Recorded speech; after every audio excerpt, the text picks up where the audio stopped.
You are welcome to yet another episode of HN What's Your Say? The #1 listening show, where we discuss real issues with real people like you. We are still featuring R. Kelly. Real name Robert Sylvester Kelly.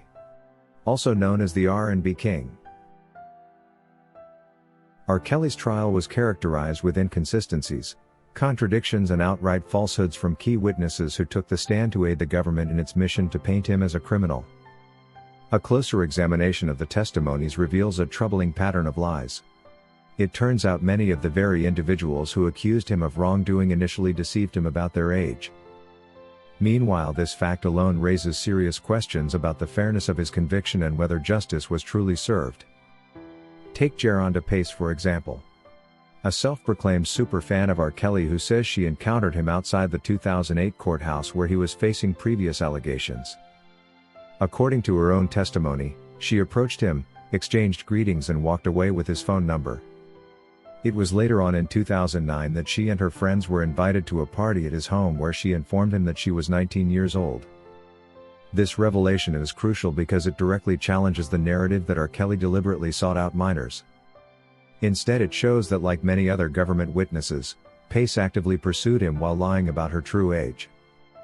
Similarly, Azriel Clary, who was a principal witness in the New York trial, admitted under oath that she too had lied about her age to R. Kelly. Not only did she falsely claim to be 18, but she also did so under the explicit direction of her own parents. When I first met Robert, my parents told me to lie about my age. So when I met him, he thought that I was 18. Clary further stated that when R. Kelly eventually discovered she had misled him, he was visibly upset and immediately sent her back home. Yet she returned once again with the encouragement of her own parents. This raises an important legal and moral question. If a man is misled by both the minor and their own parents, why is he the one held criminally accountable while those who orchestrated the deception remain free? Adding even more weight to this argument is the existence of text message evidence that reveals how Azriel Clary's own mother coached her on how to seduce R. Kelly. This shocking revelation underscores the hypocrisy of the prosecution's case. If the government was truly interested in justice and not simply targeting R. Kelly as an individual, why were these parents not held accountable for their role in the events? Why did they escape scrutiny while R. Kelly bore the full brunt of the law? Beyond these two high-profile witnesses, the prosecution also relied on testimonies from individuals such as Lisa Van Allen and Faith Rogers, both of whom were well above 18 at the time of their interactions with R. Kelly. Despite this, Van Allen attempted to manipulate the legal system by falsely claiming she was 17 in order to qualify for restitution. Such blatant dishonesty should have discredited her testimony, yet the court seemingly turned a blind eye using her words to build a case against R. Kelly rather than holding her accountable for perjury.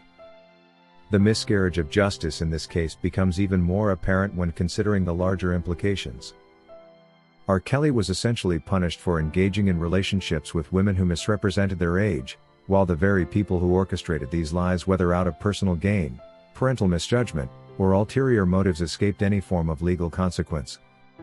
This double standard not only undermines the credibility of the prosecution's case but also highlights a disturbing trend in the legal system, where selective enforcement is used to bring down certain individuals while shielding others.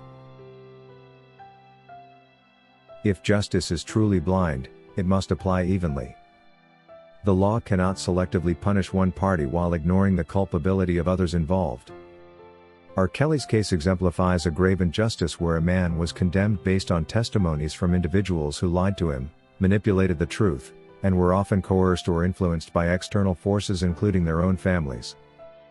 This case should serve as a wake-up call, demanding a re-evaluation of the evidence and a closer look at the inconsistencies that plagued the trial. Furthermore, the government's handling of this case raises serious concerns about prosecutorial misconduct. Immunity deals were handed out to accusers who had clear incentives to fabricate or exaggerate claims against R. Kelly. Instead of seeking the full truth, prosecutors strategically granted these deals in exchange for testimony that aligned with their agenda. This raises an even bigger question: was the government more interested in justice, or in securing a high-profile conviction against R. Kelly to satisfy public opinion and political pressure? The misuse of the RICO Act in this case is another glaring issue. RICO was originally designed to take down organized crime syndicates, yet here it was used to target one man, R. Kelly, in a way never before seen in a music industry context. The prosecution criminalized routine business operations like hiring security, booking travel, and coordinating events by labeling them as elements of an alleged criminal enterprise. This dangerous precedent means that any high-profile individual with a team of assistants and managers could potentially be targeted under the same law should prosecutors wish to make an example out of them. Even more troubling is the role the media played in shaping public perception long before the trial even began. Sensationalized documentaries, tabloid headlines, and biased reporting created a toxic narrative that practically guaranteed R. Kelly would not receive a fair trial. The presumption of innocence was obliterated as the public was conditioned to see him as guilty before he ever set foot in a courtroom. Such a media-driven frenzy not only influenced potential jurors but also emboldened prosecutors to take extreme measures to ensure a conviction, knowing public sentiment would be on their side. At the heart of this case lies a troubling racial dynamic that cannot be ignored. Historically, Black men in America have often been subjected to disproportionate legal scrutiny, wrongful convictions, and public demonization. R. Kelly's case fits this historical pattern, where high-profile Black entertainers are targeted while others in similar or worse situations escape the same level of punishment. The legal system has a long history of being weaponized against Black men, and this case is yet another example of that systemic issue.